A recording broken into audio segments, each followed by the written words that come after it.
ஹோட்டலில் இட்லி தோசைக்கு ஒரு க்ரீன் சட்னி கொடுப்பாங்க. யார் யாருக்கெல்லாம் அந்த சட்னி பிடிக்கும்? உங்களுக்கான ரெசிபி தான் இது. வீட்லேயும் சூப்பரான டேஸ்ட்டில் நம்மளே பண்ணலாம். 2 டேபிள் ஸ்பூன் எண்ணெய் சேர்த்துருக்குறோம், 2 டேபிள் ஸ்பூன் உளுந்து, 2 டேபிள் ஸ்பூன் கடலைப்பருப்பு சேர்த்துருக்குறோம். இந்த மாதிரி பருப்பு சேர்க்குறப்ப டேஸ்ட்டும் சூப்பராக இருக்கும், நல்லா திக்னஸும் கொடுக்கும்.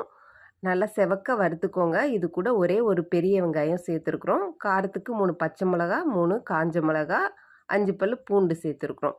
உங்களோட காரத்துக்கு ஏற்ற மாதிரி நீங்கள் அட்ஜஸ்ட் பண்ணி சேர்த்துக்கோங்க. இந்த பச்சை மிளகா காரமாக இருக்கிறதுனால நான் 3 தான் சேர்த்துருக்குறேன்.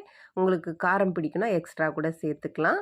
கொஞ்சமாக கல் உப்பு, ஒரு சின்ன துண்டு புளி சேர்த்துருக்குறோம். இதை நல்லா வதக்கிக்கலாம்.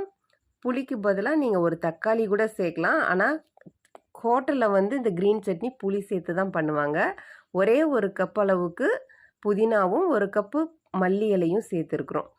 இது 1 நிமிஷம் நம்ம வதக்கினாலே நல்லா சுருண்டு வந்துடும்.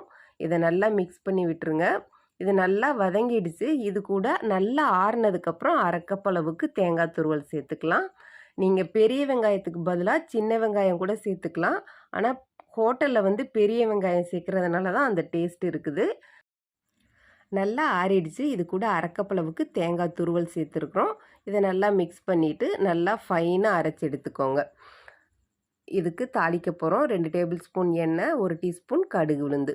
கடுகு நல்லா வெடித்ததும் 4 வத்தல் கிள்ளி போட்டு கருவேப்பிலை சேர்த்துக்கோங்க. நம்ம அரைச்சி எடுத்து வச்சுருக்கிற சட்னியில் சேர்த்துடலாம். இதே அளவில் செஞ்சு பாருங்கள், கண்டிப்பாக டேஸ்ட்டு சூப்பராக வரும். உப்பு காரம் மட்டும் நீங்கள் அட்ஜஸ்ட் பண்ணிக்கோங்க. பாருங்கள், திக்னஸும் சூப்பராக இருக்குது, பார்க்குறப்பையும் டேஸ்ட்டும் அட்டகாசமாக இருக்கும். ட்ரை பண்ணி பாருங்கள். நம்ம சேனலை புதுசாக பார்க்குறவங்க சப்ஸ்கிரைப் பண்ணால் இது மாதிரி நிறைய வீடியோஸ் போடுறதுக்கு மோட்டிவேஷனலாக இருக்கும். சமைச்சு பாருங்கள், சாப்பிட்டு பாருங்கள், சந்தோஷமா இருங்க. தேங்க்ஸ் ஃபார் வாட்சிங்.